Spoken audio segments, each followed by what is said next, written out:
youngest Trenton, mom, dad, horse riding in the family, hamster, all the fishies, the canaries and the birds, the 5 doggies, and the tortoises in the garden.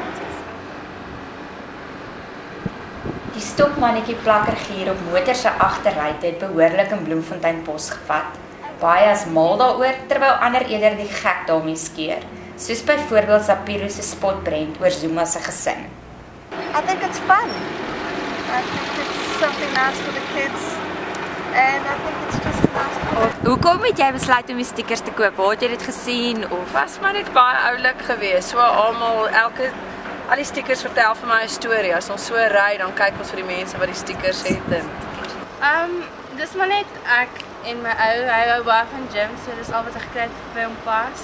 Ja, en dis nou maar wat ek van gehou het. hoe wat het jy laat besluit om die stickers op te sit? Ek het net almal gesien met stickers en ja, toe het ek en my ma toe gepakket het ons nou vir ons elkeen wat ons gehad het gaan koop. Ja. Okay, en wat kos dit omtrent?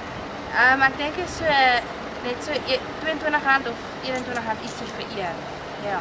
Het hy ook stickers op sy kar of nie? Nee, nog nie. Is hy Hy sal nie op sit nie.